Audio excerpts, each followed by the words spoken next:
So today's session is a little special for me also because it's endemic birds of India, and we have quite a few of endemic birds. Of course, not as many as some of these other countries, but we have quite a few specialties, especially because of the Andaman Islands.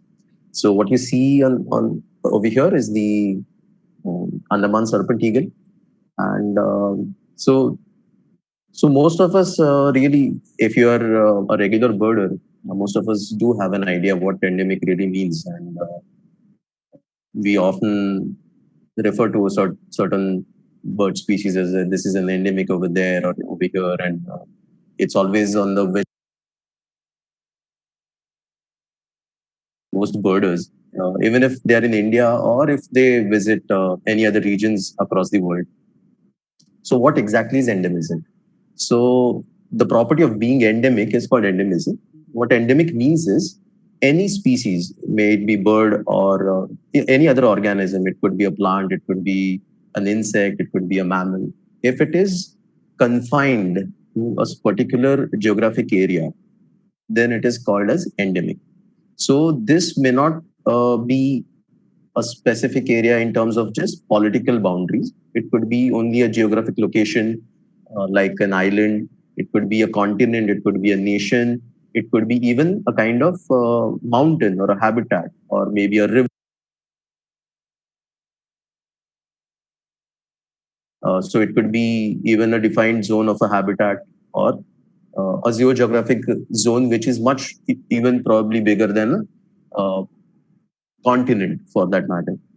So it could be any of that, and it even could be even a single geographic location as much as a point. So there are certain organisms which are only found on certain mountain tops, for example. So those are called point endemics. So they it could be just even that much. So often people mistake endemics for any native species. So you must not do that. Any indigenous organism may not be an endemic organism,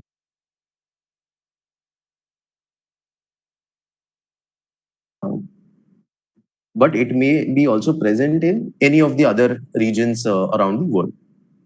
So it originally is from that region, but it is not confined to that region.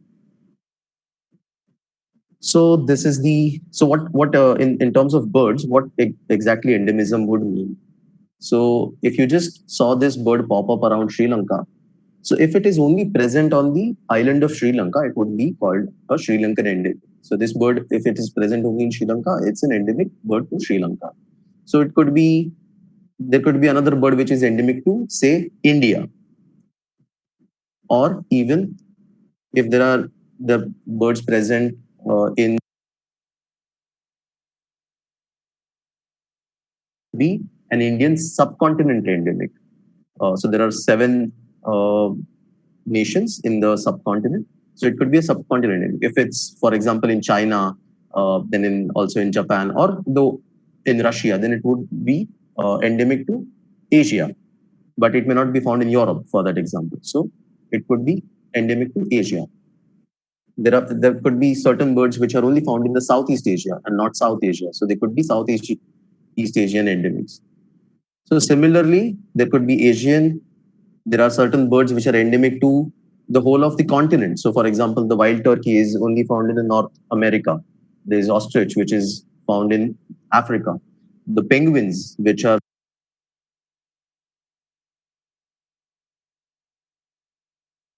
they could be these basically these could be any regions which have a defined zone. If there are organisms which are found only in those zones, they could be termed as endemic to that particular region. So these are some biogeographic realms or ecozones. These are very broad ecozones which are basically divided. This is often used by all the scientists, zoologists, researchers for understanding of uh, global distributions of animals. So from a birder's point of view, if I have to tell you, until and unless, for example, if you're in the Indo-Malayan region, you cannot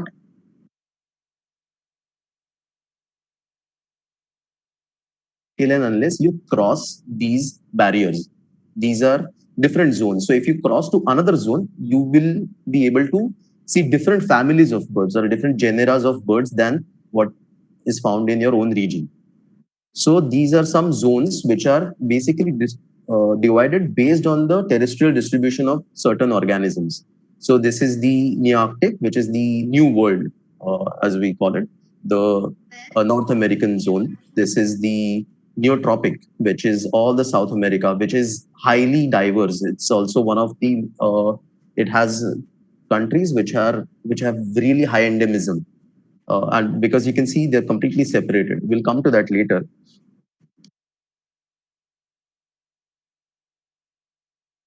Which includes Australia, New Zealand, and some part of the Southeast Asian islands.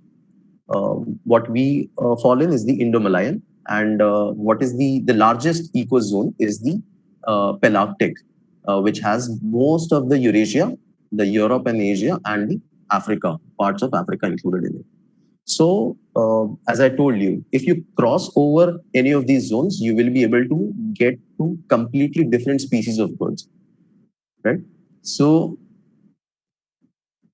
let's look at what contributes to endemism. Why does that happen? That if you cross this a particular area, you will be able to see completely different species, a completely different.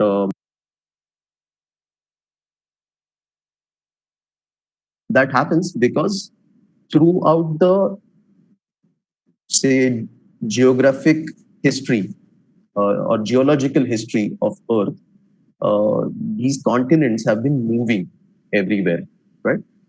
In fact, we weren't even the part of as India was never a part of the Eurasian plate. We were part of the Gondwana, and then we went and hit into the Eurasian plate. We'll come to that. But so throughout this time, when we have, and these are constantly moving. It's not that we are fixed now. There will be some point in time in millions of years that all these land masses will come together again, and they'll be become one part again, like one land mass. So these things keep happening, and as these things happen,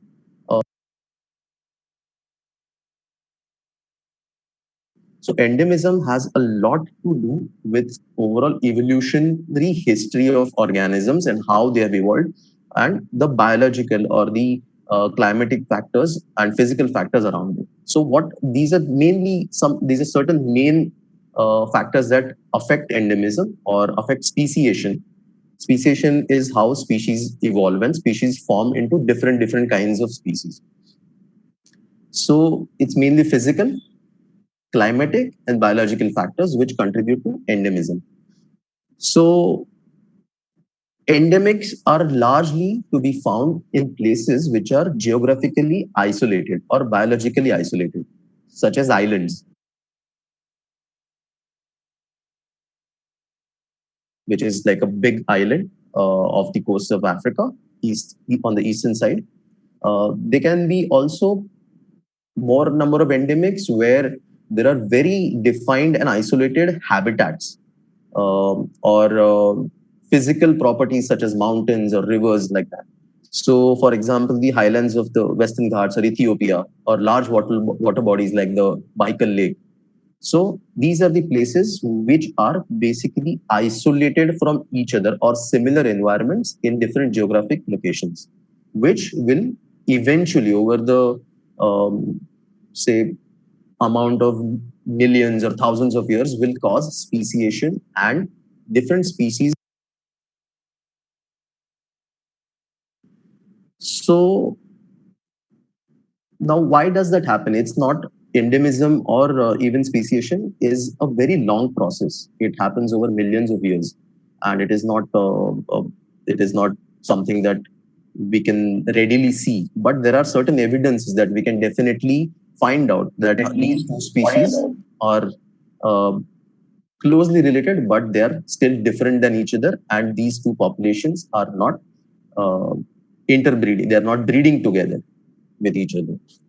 So there could be uh, these certain barriers which cause these endemic species to become endemic. Okay. So what these barriers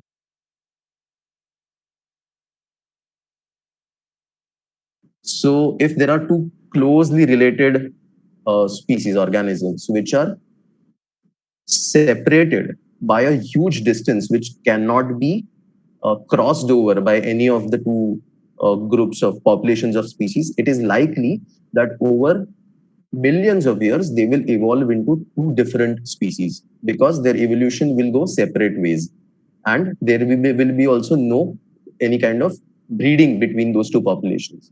So isolation, any kind of isolation is a prerequisite, it is a requirement for any kind of speciation.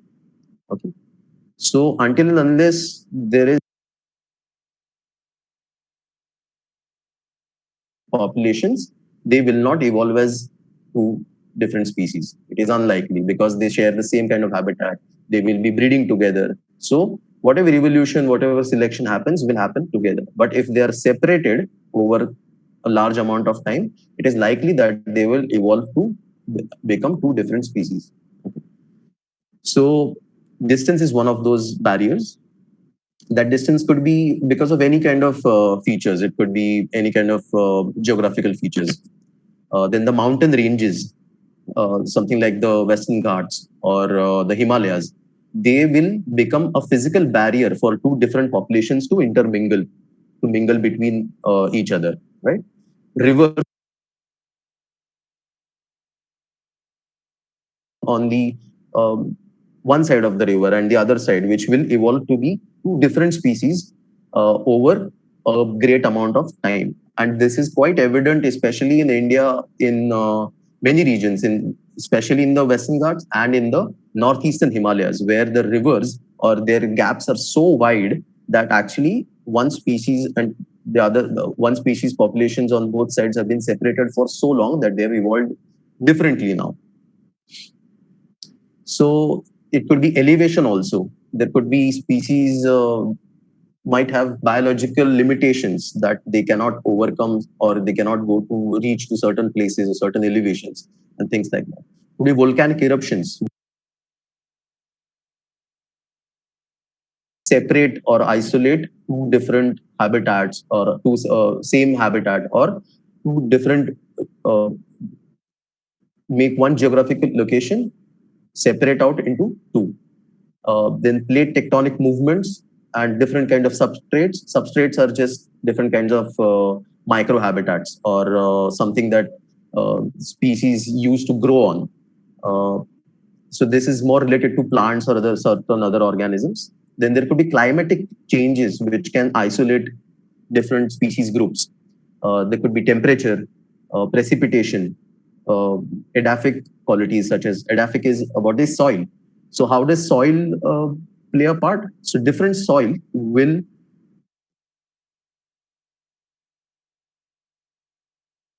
we can always see if we get a plant from Himalayas, it is not going to grow in our pots here, or it's not going to grow if I just plant it in Mumbai. Some plants which are hardy enough, they can probably grow, but they will not grow with the same vigor.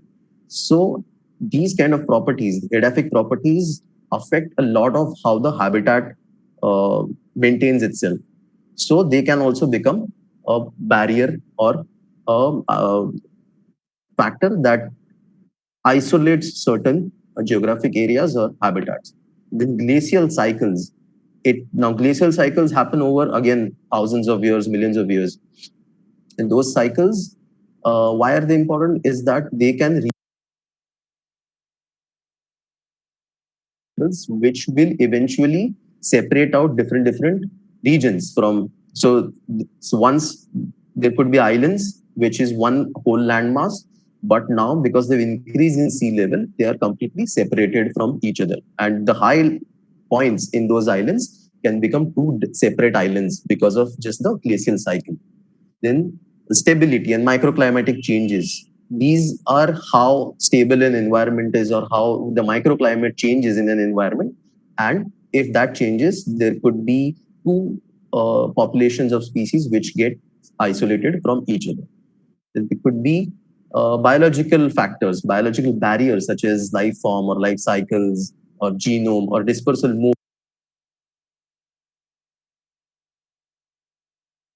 that how certain organisms have different kinds of abilities and adaptations also in what certain kind of environments they can uh, thrive in, and also in terms of how they can disperse and immigrate to other habitats or other islands or any other geographical or habitat areas for that matter. So if they cannot do that, for example, certain birds are they are more adaptable. They can also fly over long distances. They can migrate and they can go from one place to the other, including crossing big barriers of.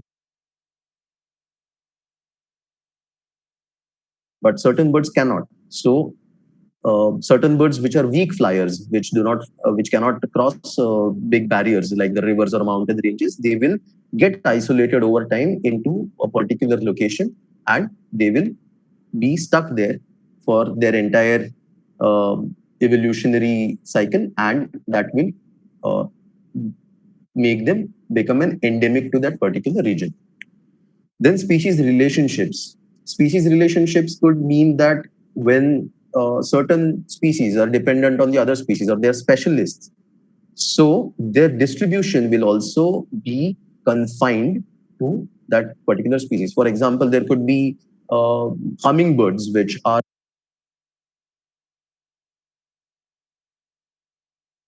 So if that flower is not present in a different kind of habitat, the distribution for that hummingbird will also get confined to a particular area only. Then there is something very interesting and important about why so many islands have endemic birds or endemic species for that matter. So there is a theory which was proposed by a very legendary uh, zoologist named E.O. Wilson. This theory is named as theory of island biogeography. So what I'm going to show is something different than just endemism, but endemism closely relates to it. So if you species richness, so what this theory proposes is if an island is close to the mainland, that means if an island is close to a bigger land mass, that means that the probability of colonization of new species on that island will be high, because of course, because the distance is short, so many new species can get to that island and start colonizing it. Colonizing it means they will just immigrate to that island and start using that island's habitats and start adapting to it and breed over there and also increase in population. But as it goes,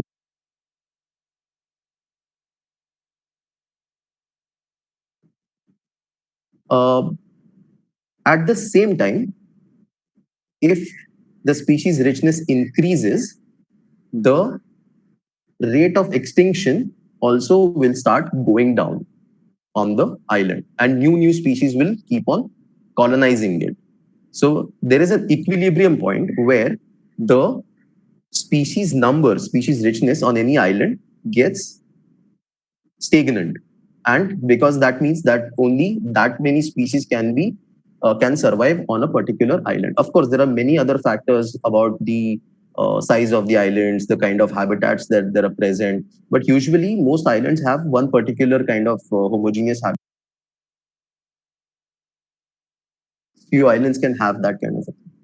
So similarly, with increasing species, how the increasing the species richness increases with the being closer to the mainland or being far away from the mainland. Similarly, endemism also increases. So if the island is far away from the mainland, that island is likely to have more endemic species. If it is close to the mainland, it will have low number of endemic species, because more and more species from the mainland will go and colonize the island. They will keep. Okay. So that is the theory of island uh, biogeography and why that happens. So in India, particularly, there are certain areas which are referred to as endemic bird areas. In the sense, they are called endemic bird areas because these are the identified areas where there are most number of endemic species or endemic birds are found. So one of the most number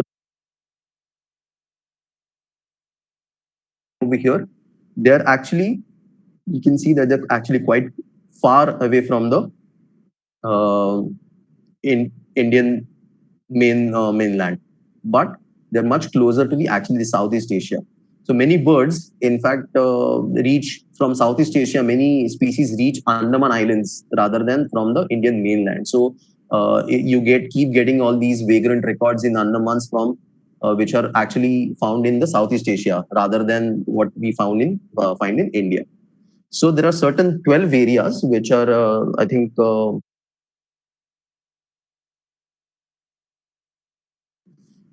one of the most important is the Andaman Island group, which has Andaman and Nicobar Islands.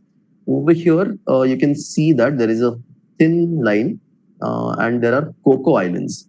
So these are actually, geologically speaking, they are part of the Andaman Islands, but they politically belong to Myanmar.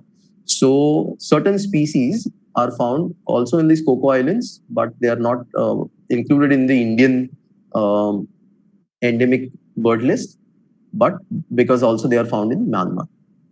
So Andaman Islands is one. So this is Assam. These are the Assam plains where a lot of endemism is reported. For example, Assam plains has swamp prenia, marsh babbler. There are some quails which we'll look at. Uh, some of these birds have also been found in Bangladesh. Uh, there are historical records or there are even current records, but they may be extinct locally from there, and eventually, maybe in coming future, we'll have them as Indian endemics only. So this is something. But just remember this example that I gave you. Then there are central Indian forests in central India. For example, something that is endemic to central Indian forest, we also have in just close to Mumbai, the forest owlet. Then there is eastern Andhra Pradesh, this area. This is basically the eastern Ghats, eastern Himalayas, all the northeastern parts of the Himalayas, Indus plains. These plains here for the that are formed by the tributaries of the Indus River. Then the Nicobar Islands,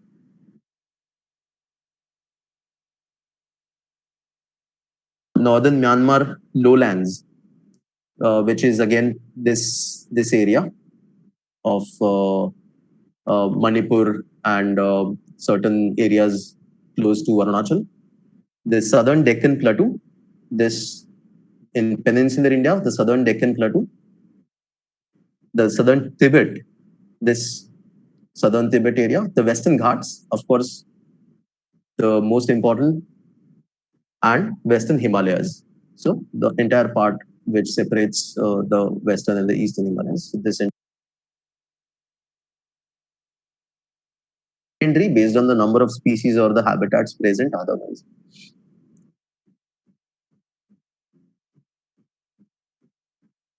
So what does endemism in Indian subcontinent look like?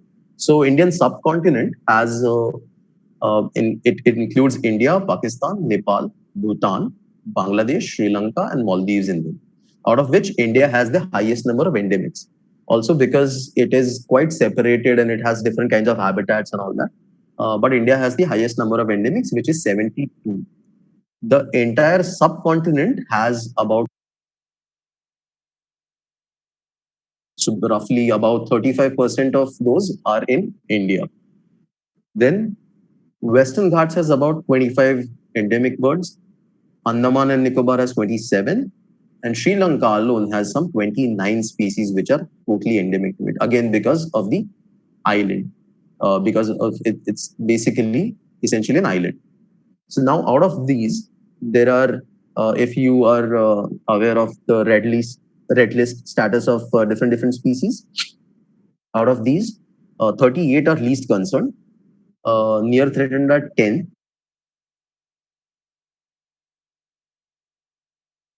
critically endangered. That means they can go extinct at any point of time. Now, why have I included this? Why is this important? Because these birds are endemic. That means they are not found anywhere else on Earth but in our country or in a particular kind of habitat. So imagine that if those habitats are destroyed, if those habitats go, you will lose that bird entirely forever.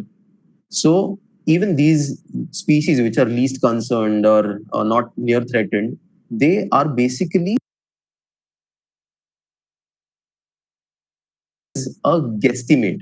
That means these are only guesses based on the population models and how much area is available and what are the historical records and what is it now and all those things. So if there is large enough habitat, they will say that, okay, this may be least concerned because there is a lot of habitat present. But very few local threats are taken into consideration when making these guesses. So there may be more than that. In fact, many of those endemics throughout human history have been also been extinct over time, and we also possibly have some of the species.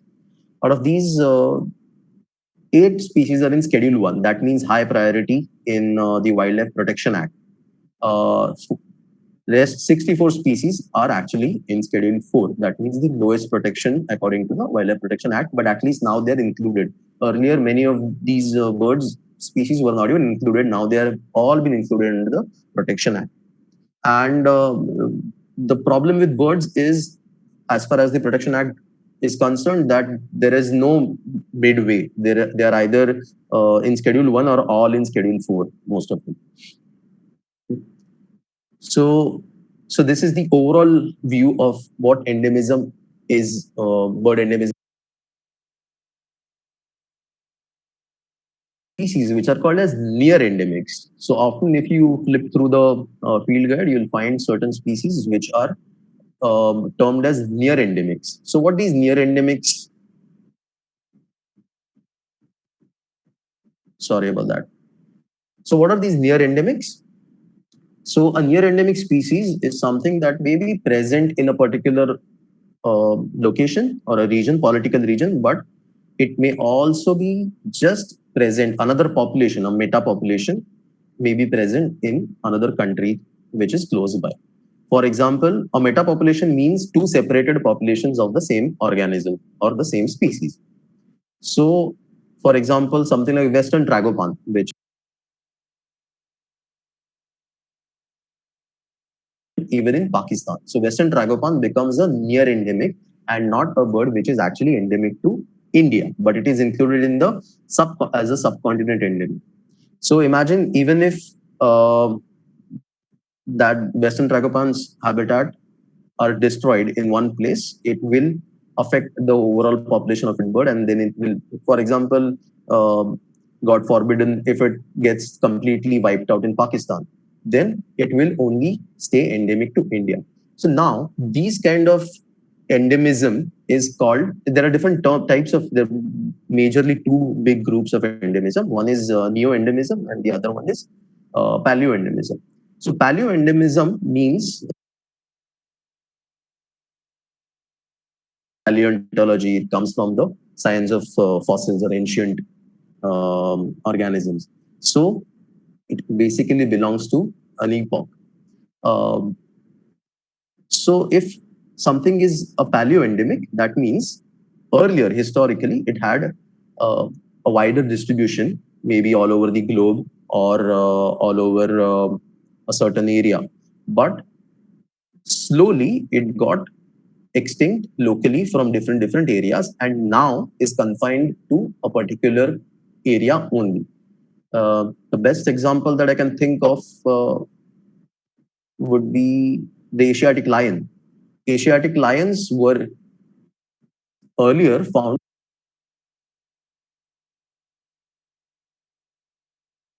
and also all over India, almost everywhere in India. But eventually, over the time, they got confined to only the place in Gujarat. Maybe with climatic changes, maybe with different kinds of uh, local or human pressures and threats. They are now confined only to Gujarat in India. Also, tigers were originally not found in India, but as the climatic changes happened, they started dispersing. They started dispersing and colonizing from the north to towards India, and now extent, and they are found in Southeast Asia, in China, in India, and all those places, right?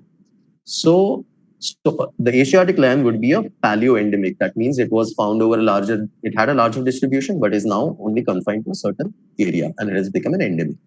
Uh, then there is neo-endemics. Neo-endemics are the regular endemics which form into two different species because of isolation of due to different kinds of physical or climatic or biological barriers. So the number of near endemic species that is in India is more than 150. So that means these species may be present in India and Bangladesh,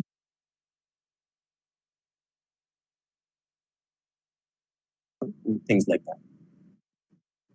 So let's get to these different species that we have in India as endemics. So this is the rock bush quail. Some of these species you will be totally uh, amazed to know that I know this species, but I never knew that this is an endemic to the Indian um, to the nation of India or to the Indian subcontinent, for that example, or something like that. So rock bush quail, it is found in arid scrub and grasslands. You can see that it's found in Gujarat. There's an isolated population set here and throughout the uh, mostly the western part of India, which is more dry regions. Where then the painted bush quail. The painted bush quail is again found throughout almost peninsular India, except the Deccan Plateau, and in the east throughout this region. It's also found in the grassland and scrub and forest, and it is found from 600 meters. So you can see that it is not found at the coast around here, which is the coastal area, and it is only found from 600 meters to 2000 meters in elevation. The Manipur bush quail, um, uh, sort of a species which is very difficult. Absolutely no photographs, as you can see from this slide. I've used only an old illustration of the Manipur bush quail. Its habitat is tall, dense grasslands in the Assam plains, uh, and it can also be found in the higher elevations, but there has to be a certain kind of habitat present there. Okay. It's found in this region and also, of course, in Manipur and all. So now you can see that this is also separated by a certain region, or there may be a lack of habitat in there. Himalayan quail, a probably extinct species. It is a Schedule 1 species. It is in the late 1800s and probably not seen after 1876. There are certain number of specimens present in different museums, but nobody has seen or heard it after uh, almost now for over 100, more than 100 years. Uh, so the habitat it thrives in is sort of similar to the cheer pheasant, steep hillsides with very long grass and brushwood, except the best known places are in Uttarakhand, historically speaking, in close to Masuri. Uh, it's also found from a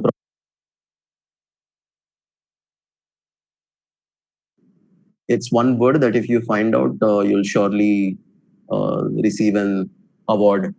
Uh, Then the grey jungle fowl, which is a common bird uh, for Mumbaikars. If you ever go to forested areas or just drive a little bit to the Konkan side, you will find grey jungle fowl easily. They're also present in our national park, the Sanjay Gandhi National Park, and adjoining areas. It prefers the bamboo and scrubby patch of evergreen and deciduous forests. So you can see that this is also present almost all throughout the central India.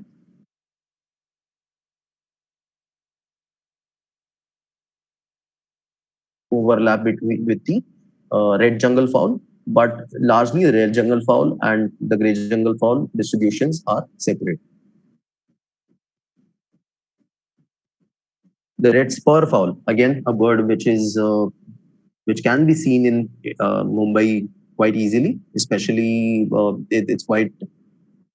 it's very easy in the Belapur, that Valley Park forest. Again, it's found throughout peninsular India, but not a lot of the Eastern Ghats. The painted spur fowl, uh, a bird of the thorn and scrub areas of Rajasthan, the eastern Rajasthan, and it prefers rocky habitats more. Again, semi-arid regions are the best to see it.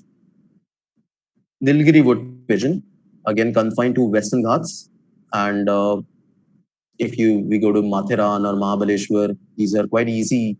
You often hear them, may not be able to see them very often, but if you try hard enough, you will get them. They're also seen sometimes in forests quite close to Mumbai, in Karnala or any of the uh, like Mathiran I mentioned already. So this is particularly found in the mountains. Then you'll see it easily even around Mumbai. Grey-fronted green pigeon, very common bird in forested areas around Mumbai. You often hear them with the sweet whistles. This is again a bird of evergreen and moist deciduous forest. You can see that there is an isolated population here towards the eastern Ghats of the same bird, and it's found throughout the western Ghats. Then again, another Schedule 1 species and a critically endangered species. This is the Jerdon's courser. It's found only in uh, best known from a place called Sri Lanka Malleshwara Sanctuary in Andhra Pradesh, and it's but it's nocturnal in behavior. It's found in this thorny scrub kind of forest with grass with vast grassland or with sparse scrub sort of. Uh, this bird is also not. It was seen last in 1986, I think, by Bharat Bhushan. It has not been seen after that, but only reported and heard couple of times, and there is a couple of pictures from the camera traps. So there's a researcher named Jagan who was working on this species there, and he has some pictures from the camera traps, but it has not been actually seen by a person since 1986. So that's jade. Endangered birds, they probably maybe will go extinct at some point in time in the coming decade or few decades based on how we try to conserve them and how their habitats survive. Another Schedule 1 species, the forest owlet, the closest place to us is the Tansa Wildlife Sanctuary. It's also found in Purna and Shulpaneshwar and all these places. Earlier, it was only known from Melghat, um, but Rasmussen, during some surveys, she found out some population there again, which was supposed to be extinct. And later on, certain other places, this was again. Uh, Again, it's mainly found in dry to dense, moist lowland deciduous forest, and especially teak.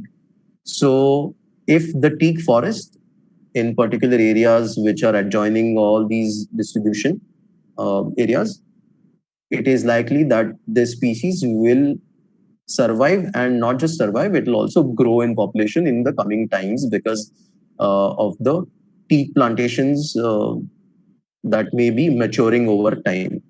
So that's the forest owlet. The Malabar grey hornbill. Malabar grey hornbill is again found in the moist evergreen and deciduous forests. Uh, and not so in Mumbai, because in certain places you'll see that they are not close to the coast, but they can be found quite close to the coast as well. That's the Malabar grey hornbill.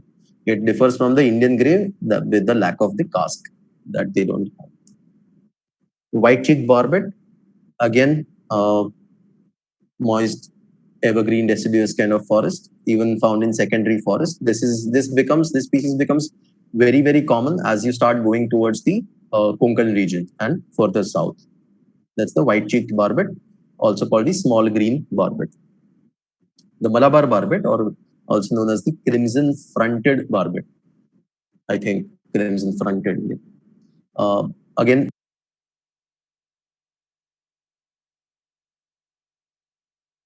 from Konkan, lower Konkan, southern Konkan area, from Goa and all the way to the end. The Malabar parakeet or the blue-winged parakeet. This is the male here, this is the female. Again, confined to Western Ghats and goes into some areas of the. This is also species which is sometimes seen around Mumbai in close forests like Karnala and all. You can sometimes see them. The Malabar wood shrike, again, two populations. One population which is confined over here, and then in the Western Ghats, evergreen forest edges. This is much larger than our common wood shrike, and the species that you'll mistake with the common wood shrike generally if you find it in any forest, because it's quite larger than the common wood shrike. Something that we all have seen and is also found around our house, all everywhere in Mumbai almost, and possibly I think their populations may also be increasing in around Mumbai. This is amazing that we have an endemic species right in our backyard, which is not found anywhere else on the earth. This is the spot-breasted fantail. Earlier, it with the white-throated fantail, which is found in the north and northeast. Now it has been split into two species. Then now we have this as an endemic species. Now it is not a subspecies anymore. So this is the spot-breasted fantail, and we all have heard this, seen this multiple times. It's also called the white-spotted fantail.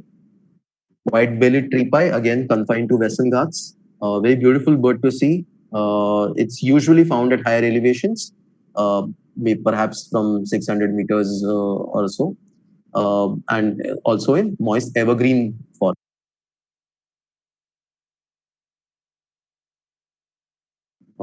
Confined to again Western Ghats. So we'll discuss Western Ghats and from where they start and end, but later when we'll speak about different kinds of physical features of the Ghats and why that they have caused so much endemism. We'll speak about it later. This is the Nilgiri flower pecker.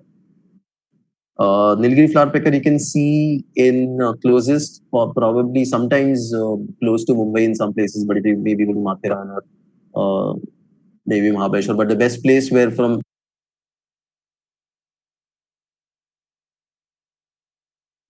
start seeing it from. The crimson-backed sunbird, another endemic species. The small sunbird is definitely the best place to see this is in Karnala, just where you can start from the entrance, and if you walk probably hardly maybe 50 meter from the entrance, and where you reach the fort opposite the forest office, you'll find plenty of these singing and feeding, doing everything. Probably also in courtship displays and all kinds of see, and it is again confined to only Western Ghats in evergreen forests. Uyghurs sunbird are again our own endemic in our backyards. The best place to see this is probably the Shilonda Trail in Sanjay Gandhi National Park. I've always often this is actually a bird which is on a very on a bucket list of most of the birders across the world, and you can just take if you have somebody. I've been many times asked by many birders from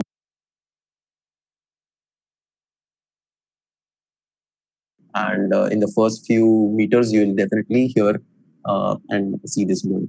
So that's the Viger's sunbird. Earlier, this bird was again lumped with the crimson sunbird from the north, which is now a separate species. That's called Ethopiga sipa raja. This is Ethopiga vigersi. This one is much bigger than that and with a much longer and bigger beak. But they're superficially quite similar looking. So that's the Viger's sunbird, again found in evergreen and moist districts. Something interesting about this bird is it's not found throughout the Western Ghats. It's only found in the northern sides of the Western Ghats, in the sense that it is very rarely seen beyond Goa. But there are records from Karnataka all the way up to Sharavati region. I've seen them, I've heard them in around Shimoga, but this is not found anywhere else beyond that. So that is something very interesting about this species. So even though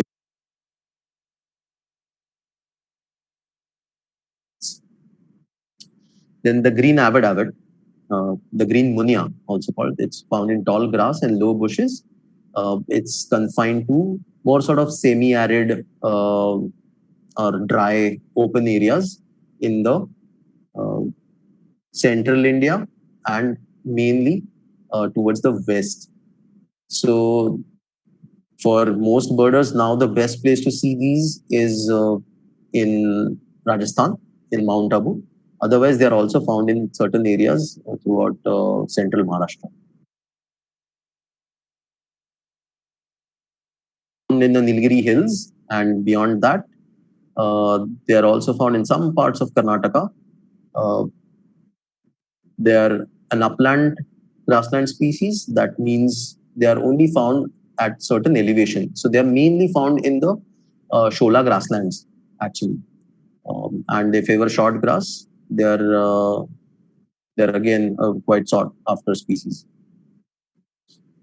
The white-naped tit, again, an scrub, open, dry area species, mainly found in Rajasthan.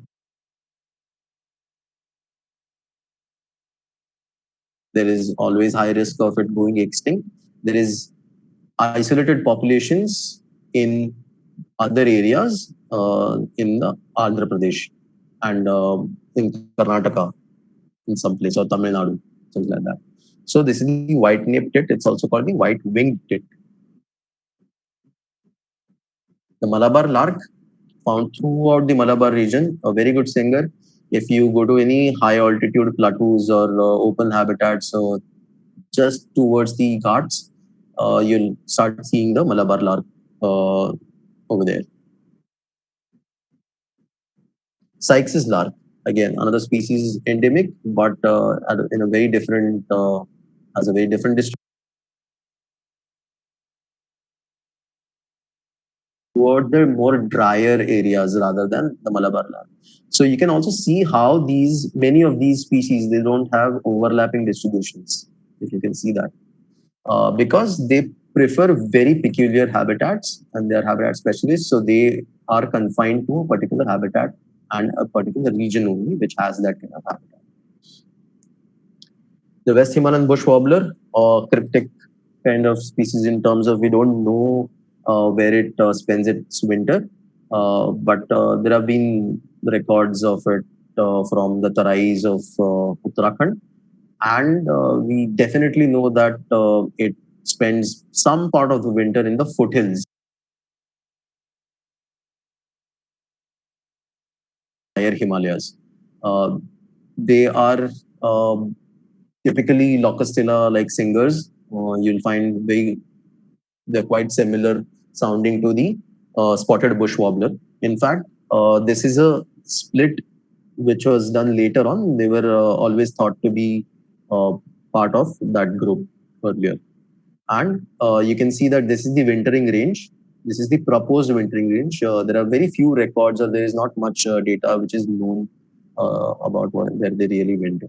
But they definitely breed in higher Himalayas, all the way over 3,000 meters and up to 4,000 meters. So this is the West Himalayan bush warbler.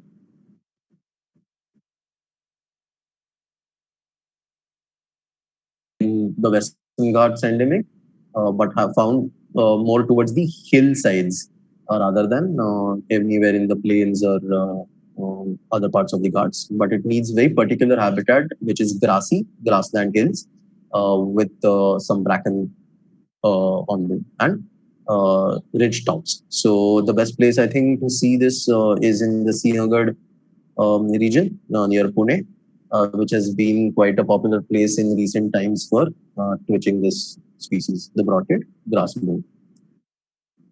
Evergreen footil forest bird, which is the ruby-throated sunbird or the flame-throated ruby-throated bulbul or the flame-throated bulbul.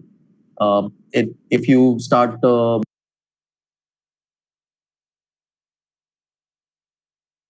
in hill forests, not specifically very close to the coast, but towards the hills. Yellow-throated bulbul, quite a sought-after species again, is usually found in rocky wooded hillsides. In the best place to go and see this is in Hampi. Grey-headed bulbul, another Ghats endemic, uh, typically again found from Sindhudurg or Ratnagiri, Sindhudurg area, all the way through the Ghats, but not close to the coast. Mostly, it can be close to the coast, but it's usually found at nearly. You often hear them, but not see them so well. The Mishmi wren babbler or the rusty-throated wren babbler, which you can see has a very confined distribution in the Mishmi Hills, which is the southeast kind of Arunachal, uh, not southeast, the northeast of Arunachal Pradesh. And what you can definitely try to learn about this bird is this was earlier part of the rufous-throated wren babbler species group, but later on it was split into two species. And the rufous-throated wren babbler is usually found in the north of the Brahmaputra. So imagine the Brahmaputra starts somewhere in China, and then it enters the Arunachal Pradesh in India, and then it becomes bigger and bigger with all the tributaries. It's called Lohit over there, and then it becomes bigger, and eventually it becomes so big as it enters Assam that it becomes almost like a sea. So historically, whatever species have been there on these two sides of the river, they have been closely related species, but have evolved to be two different species over the time, right? Earlier, how this river and some physical features around it have acted as a geographical barrier for many species that you will see have been split into two separate species over time. So this is the Mishmi wren babbler. So this actually Mishmi is again towards the north of the Brahmaputra, but the barrier over there is actually non-existent, almost like that. But that's why there's a reason why there are a number of species which are different in say Nagaland than in Arunachal. This is a very good example of that. This is long-tailed wren babbler, or called the Naga wren babbler.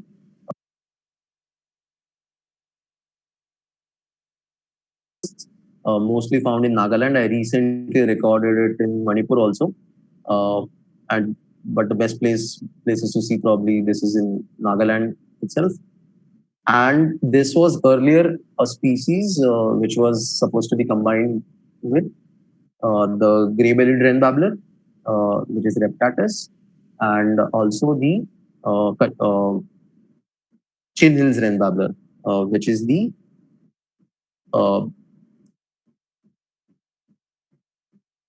which is found in the Chin Hills of the Myanmar and also Mizoram. Okay.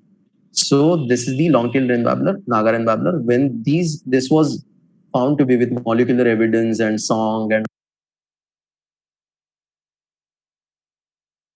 three different species, it added two as an endemic species to the Indian list. So the grey-bellied is also found in India, but only in very high elevations of southeast Arunachal Pradesh, and most of its population is in China. While the Potesi, which is the Chin Hills wren babbler, is found in Mizoram and all these places, but also found in the Chin Hills, which is in Myanmar. So none of them become an endemic, but this becomes an endemic species to India because it's only found in this particular region in Nagaland and Manipur. This is the tawny breasted wren babbler, only found in Meghalaya. Uh, Species in many locations, mainly found in Cherrapunji, the best place to see this. This is the tawny breasted wren babbler. Indian scimitar babbler, again, a common species for most of us because we often hear them in our forests, especially places like Sanjay Gandhi National Park and Tungareshwar Wildlife Sanctuary. But this is, you must know that this is also an endemic, found throughout the Ghats, some parts of Eastern Ghats, only not present in the most of the northern Deccan Plateau because of the habitat requirement that it has, which is much drier than the other areas. Rufous babbler, again found all the way from, say, Ratnagiri, Sindhu, further south, mainly found in cultivations and plantations and moist evergreen forests. It, if you ever visit Amboli, this is a bird that you can see in some places, especially on some of these treks. Not the regular parts of the Amboli walks, but if you go further towards the plateaus, on the foothills, you will find these birds. The Wayanad laughing thrush, a great skulker, but a very beautiful singer, and also found all the way from Goa. I think right from Netravali to the Western Ghats. But in very patchy distribution, it has a quite patchy distribution. It's quite localized. So it's not that you'll keep finding it throughout it, because it also has a very peculiar habitat preference of broadleaf, evergreens, and evergreen forest. The Banasura laughing thrush, Banasura chillappan, as it's called in the local language, chillappan. Uh, Banasura, you can see that it has very localized distribution over here, which is the Montesincla jerdani. Um, then just keep paying attention to how the distribution is. And it is found in, again, broadleaf evergreen forest, and especially in Shola patches. In Shola forests, you can easily find these. Then there is the Nilgiri laughing thrush, Nilgiri chillappan, which is the Montesincla cashinans. So,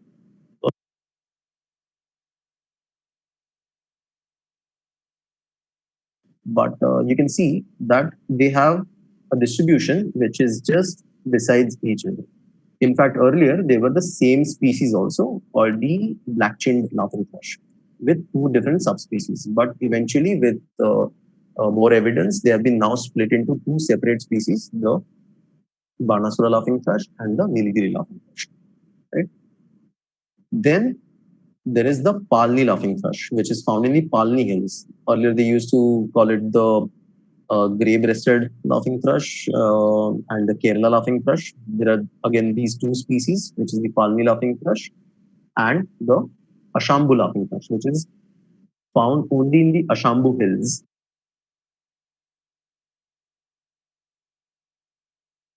be in again evergreen forests at high elevations, only in the hills. These are all hill birds. Okay. So this is Geridani, this is Tachinans, this is Fairbanki, and this is Meridionalus. So this is something that we can sort of apply to a lot of other species also to understand why the distribution patterns have a particular um, so isolation or confinement, right? So you can see that the Geridani is only found in the in this region, while over here there is another species which is called the Kachinas, which is the Nilgiri lapwing.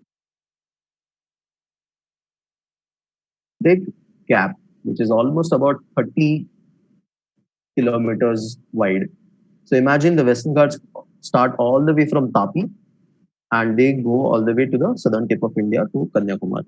And the Eastern Ghats come all the way from here and they meet somewhere in the Nilgiris, around Nilgiris to the Western Ghats, and then end there. Okay. So to know this, why this has happened or why the Western Ghats have so many endemics, we must pay attention to the evolutionary, not just the evolutionary history, but also the geological history of how the so these gaps are mainly okay. So over here, there is mainly why these two species they look similar. They're quite the same looking birds. And earlier also they were one species, but now they have been split into two different species based on some characters. There are morphological differences, songs are different, and certain other, of course, molecular evidence is there. But why has that happened? Because over here there is one gap, which is a river, the Chaliar River.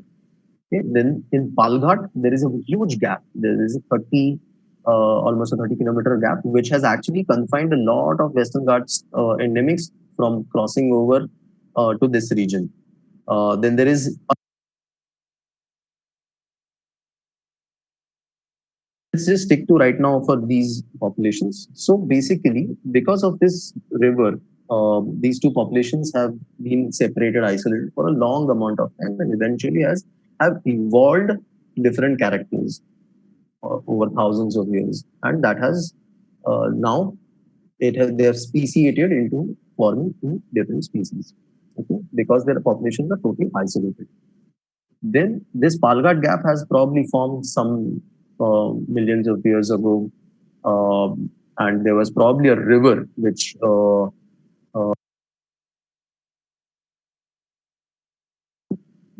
there was some kind of landsliding that happened, which probably created the Palghat gap, which is the widest gap that we have.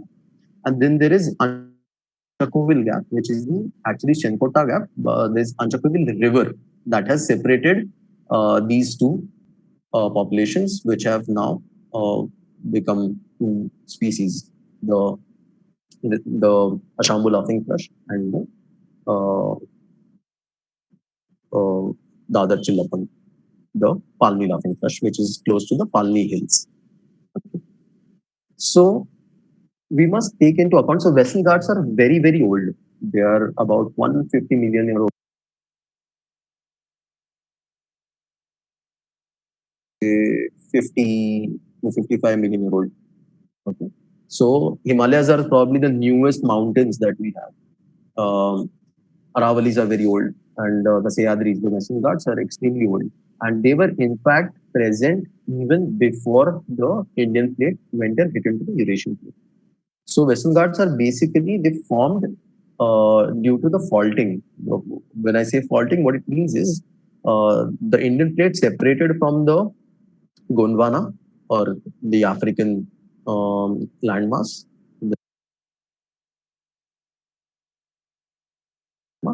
and then as it was passing, and this has happened over millions of years. Okay, as it was passing over the Union Islands, the Deccan Plateau, so it rose due to the volcanic eruptions and the basalt rocks. They rose and then they rose in such a fashion that the central part of India rose and it was they were inclined in the easterly fashion. So towards the eastern side, there is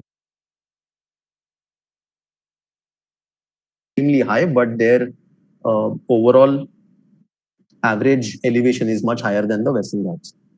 And as that happened, the plate continued moving, and there was faulting. That means there was breakage from the western side of the coast towards to these hills, which form the Ghats, which form the Western Ghats.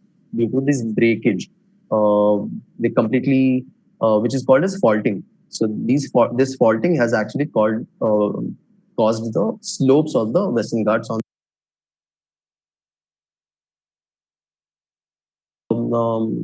reason, but they meet and they're connected to the Ghats, and they meet them at somewhere in close to the Nilgiris. Okay. So while all this was happening, these physical features kept on changing over time, and these particular different kinds of gaps happened due to there may be some kind of historical rivers present or different kinds of mountains present which have changed over time, and which has caused all these gaps and physical features to change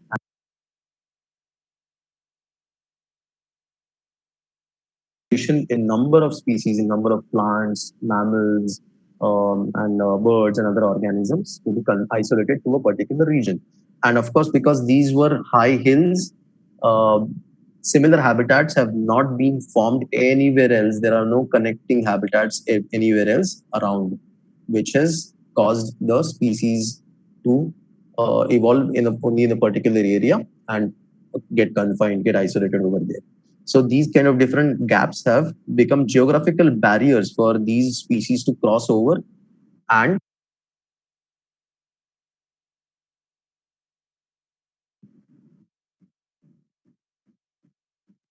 so going back to northeastern India, this is the Bugun Lyocicla, which is again confined to only a particular area, mainly seen best in the Eagle Nest Wildlife Sanctuary at around Lama Camp, which is a camp around somewhere around 2000 meters. It's found a little higher and lower from there. It's best seen there. The only other known location is geography near a town called Boomdila, but it's not a regular place where it has been recorded from there, but it's not a regular place where you can see the moon. It's also found in the more in the secondary forest than actually um, a good amount, good evergreen broadleaf forest in the sanctuary. So that's the Bugun Lyocicla. It was only uh, described in 2004, I think, uh, or 2006, formally described. One of the newest bird species to be described in India, and it has not been found anywhere else after this discovery, apart from these places.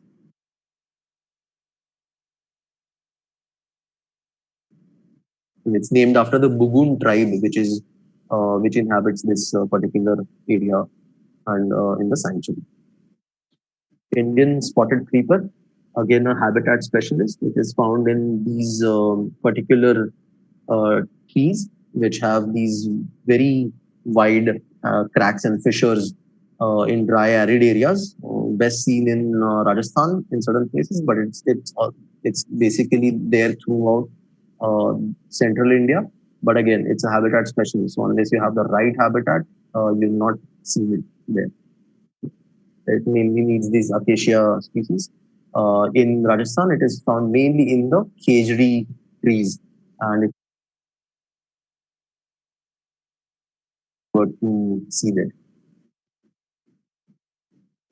The Nilgiri Sholakili, another example of similar to the Western Ghats chillapans, the laughing thrushes. Uh, so this Nilgiri Sholakili is again, they were thought to be short wings earlier, but they are not short wings anymore. Then they were put into blue robins, by Rasmussen, but again now they have been changed to different genus called Sholicola, based on molecular evidence and more sampling. So Nilgiri Sholakili, this used to be called Rufus bellied blue robin or something like that earlier. You see that it is only found in this part. Okay, now let's look at its cousin, the white-billed Sholakili. The white-billed Sholakili is found in this part. So if you can look at the map, there are actually similar looking species. This is the white-billed Sholakili. And you can see that there is, if you can imagine, assume a line here that separates these two regions, you can find that they have a particular uh, distribution, which is caused mainly by the Palghat gap. So beyond the gap, on in the north, it's the Nilgiri Sholakili. Below, probably they had one ancestor. Either they had one ancestor, they were the same species. And over the time, as these two populations got separated because of certain geographical barrier, they have become two separate species. That's the white-billed Sholakili. Now there's another Sholakili that they have split in Purdy, which is only found in the Ashambu uh, hills, but it has not been recognized as a different species by all the authors here. White-billed blue flycatcher, again, if you go to moist evergreen forests, including Matheran, a very peculiar call, a little skulking, but you can find some birds which are bold and they're very beautiful to have around, especially when they sing and everything, found throughout the Western Ghats. But it needs typical broadleaf evergreen forest.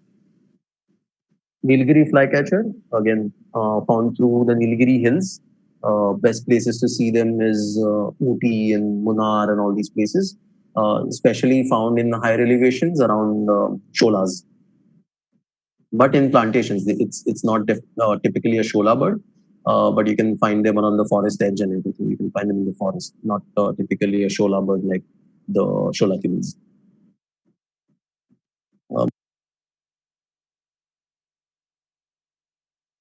See, it's found throughout the Ghats and also a little beyond that, and in parts of MP, possibly, and some parts of eastern region also, eastern India also. Possibly because again, it's a thrush which can be quite adaptable, and uh, it can thrive in different kinds of areas.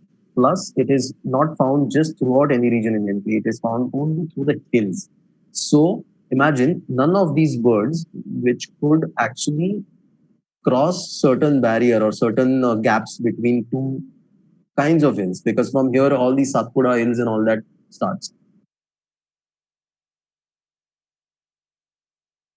But because this bird has somehow managed, or its ancestor has somehow managed to go across these geographical barriers and also colonize both the hill ranges, it is actually found in throughout the this distribution.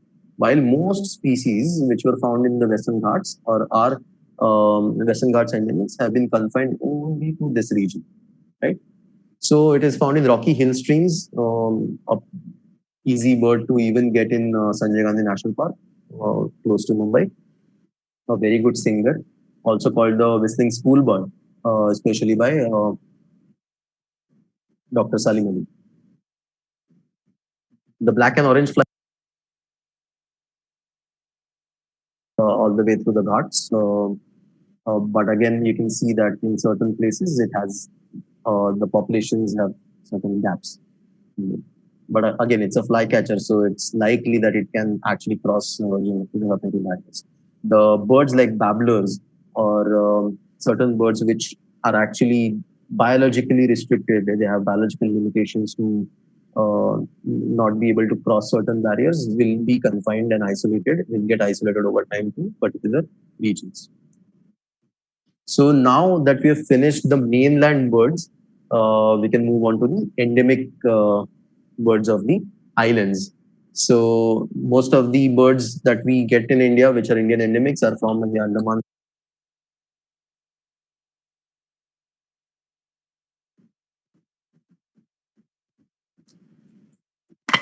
In Andamans.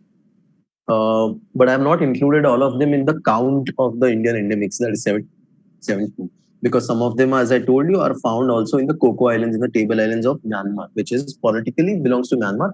So some of us do not include them in the Indian list, but if you'll find information or checklists which include them in the Indian list because they're part of the same group of islands, that's the Andaman Islands.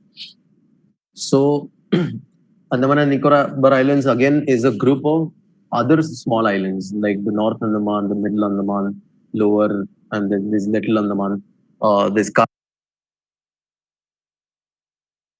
found in the Great Nicobar Islands because it's also the bigger island. So if you remember the uh, biogeographical theory of islands, the larger the island, will have more immigration. That means more colonization rate and also more extinction rate. The smaller islands, they're possibly not been able to hold so many species of birds and they have gone extinct over time. But it is also likely that they did try to colonize all these smaller islands as well.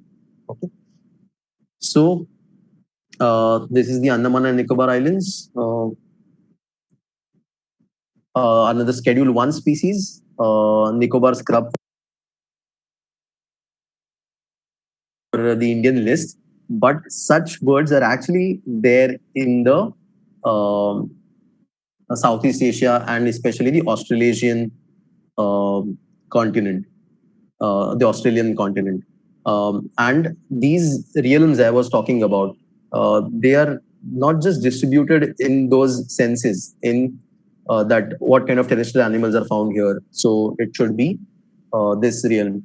There have, in some of those realms, the zones, there have been also biogeographical barriers. So, for example, the best example I can give you is, let me just go back to that slide and tell you. So, if you cross over, you'll find more different families or different other genera. But not just that, that happens because there have been a geographical barrier here. So there is something called as a Wallace's line, which separates this whole Indo-Malayan Eurasian uh, zone, ecozone, from the Australian ecozone. Okay? So this Wallace's line is basically goes through Indonesia and separates the islands of Borneo and Sulawesi. So it travels something like this and goes here. Okay.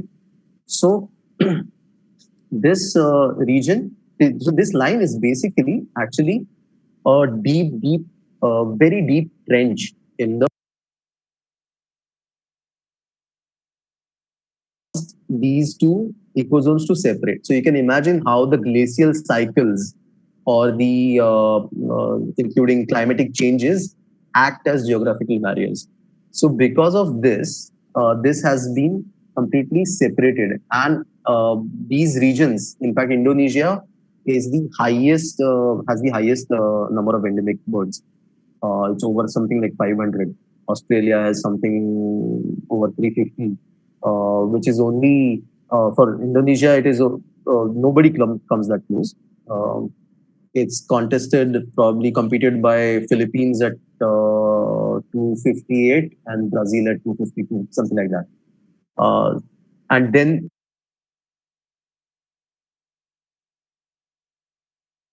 not close, but again, we are not separated that way. And, we are not even we are in the subtropics. We are not like a totally tropical country. So the diversity is not as much as these areas, the neotropics, but we have varied kinds of habitats. But we are also connected to all these areas, and from there has been influx of species. And because this area is also all the way close to similar to the Southeast Asia or China, and most of our birds from Northeast India are closer to these regions rather than, and of course in Andamans they are close to this region rather than what we have in mainland India here. All right. So again, coming back to this, that's why you can organisms has immense number of endemic organisms because they have evolved totally differently than any of the other regions because they have always been separate. So they have all high number of endemics. They have all very bizarre kind of animals, including all these marsupials like kangaroos and possums and uh, different kinds of marsupials that they have. Right. So they have been completely different. So in this, the Oceania also refers to all these smaller islands, which are including all the Polynesian islands, but not New Zealand. New Zealand is separate and it's included in Australasian.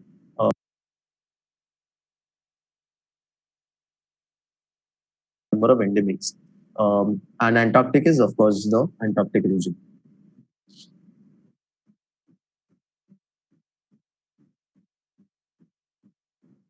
So coming back to the scrub falls. So these kind of scrub falls are actually they're present in the Australian region rather than anywhere in India, in the Southeast Asian Australian region.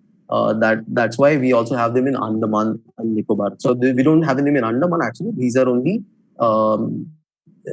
restricted to Nicobar. So these are This is the Nicobar scrub fall. It's also called Nicobar megapod. And it of course most of the island habitats have been completely uh,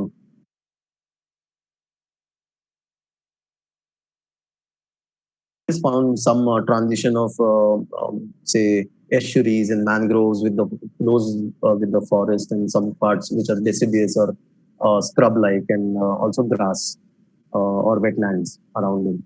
Okay. So, but these are very small areas. Most of the islands you'll find that they are all similar kind of homogeneous evergreen, wet evergreen forest of the tropics.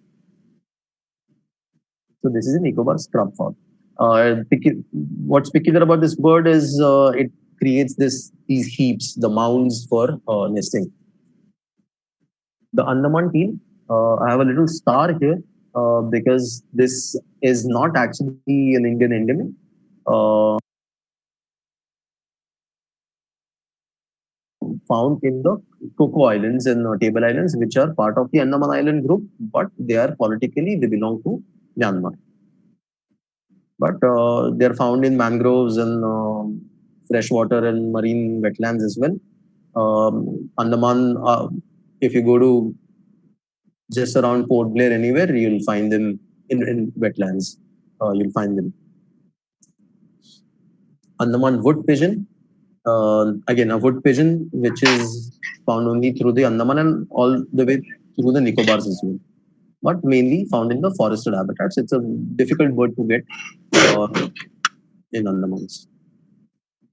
Andaman cuckoo dove, another kind of difficult bird.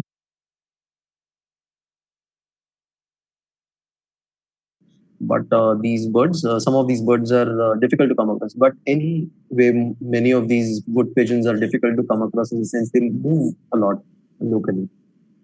So this is the Andaman cuckoo dove, again found through the Andaman and Nicobar, both groups of islands. Andaman green pigeon looks very close to of course, our grey fronted green pigeon. If you look at it, found throughout the island groups. The Andaman nightjar, a nightjar which is again specific to Andamans. Uh, it it's found in the open forests, so mainly on forest edges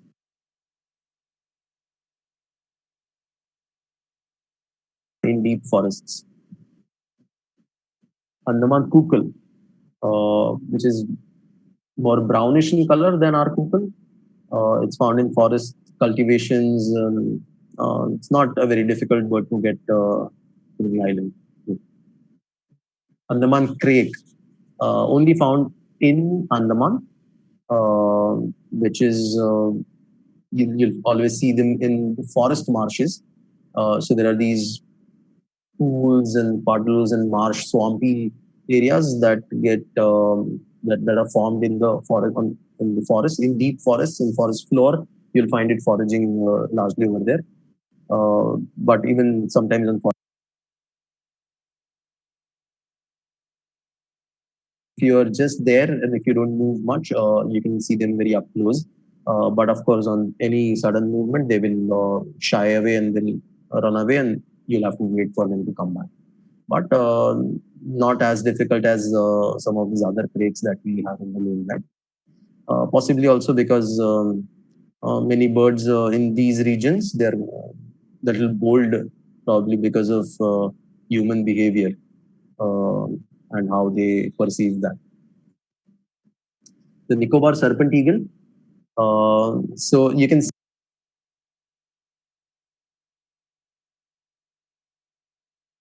Andaman there is a different serpent eagle, and this one is not found in the Andaman group of islands, and in fact this one is only confined to the Great Nicobar Island. This is again a Schedule 1 species found in mixed evergreen forest on the island. Andaman serpent eagle, again another Schedule 1. Many of these raptors are all Schedule 1 species. In fact, almost I think all raptors are Schedule 1 species in India. Uh, this is the Andaman serpent eagle. Looks quite close to our regular serpent eagle. Nicobar sparrowhawk. You can see islands. Andaman masked owl. Again found in the main Andaman island group. And it's also called the Andaman barn owl. Uh, it's found close to human habitation like our barn owl in the mainland. Hume's hawk owl, and this is the Andaman hawk owl. So this there are two,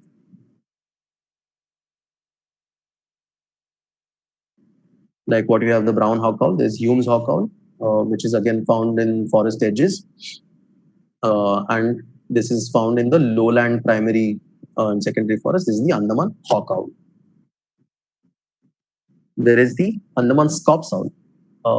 This is also found in semi-open areas, but usually seen in on the islands. Usually seen in only in quite not disturbed and well forested areas.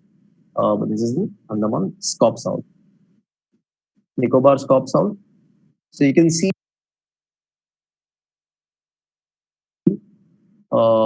have colonized only a certain island or a certain group of island. So either Nicobars or the Andamans, right? This is the probably a very interesting species because it's only found in this again the same group of islands, but there is a group of there is an island called Narcondam, which is found where you can see this tiny arrow pointing. It's only found in that small island, which is not very big and also homogeneous in habitat.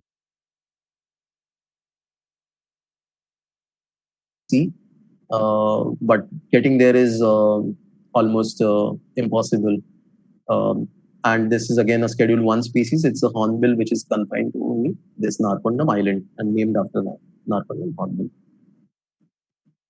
Andaman woodpecker uh, looks like the black woodpecker, or if you have seen the white-billed woodpecker in the Ghats, but this doesn't have that kind of a bill, but it looks that kind of a woodpecker, like the black woodpeckers. This is the Andaman woodpeckers found throughout the Nicobar parakeet, only found on the Great Nicobar Islands, uh, and again, tall forest bird. The Andaman cuckoo shrike. Uh, that's that's fairly easy to get bird in Andaman main Andaman Islands. found in forest and habitats. The Andaman drongo, again very easy even to find in gardens and evergreen lowland forests. Again, this bird is not on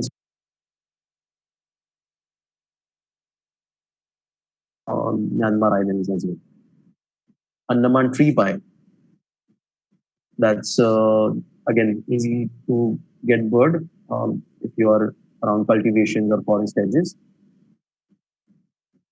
Nicobar bulbul, found only in parts of the Nicobar Islands, um, and it's primarily a forest bird. Andaman bulbul, only parts of some parts of Andamans. Um, if you are in forested areas, a fairly easy bird to get. The white-headed starling is also again found in the mainly in the Andaman Islands, but it's islands and not all the Andaman Islands. It's again for mainly found around the forest, but you can find them a little bit in the open areas as well. Andaman Shama. So again, looks so much like our white rum Shama, but you can imagine that at some point it may even have the same kind of ancestor. But since that same ancestor may have colonized on certain group of islands and now separated totally from the other um, populations, we have now an Andaman Shama. So this is again found in dense forests. Similar, the habits are similar to our bold leaf. It's interesting. Nicobar jungle flycatcher, only found in the Great Nicobar Islands, and you can see how close these islands are to the Southeast Asian, some of the Southeast Asian islands. This is again found in just in the forests, but in very dense bushes and thickets. So that's that ends with all the number of endemics that we can have in India. You can go and Twitch in India, and I hope you found this interesting as much as I do always. You can we can start on with the questions if you have any. Thank you. Thank you, Saurabh.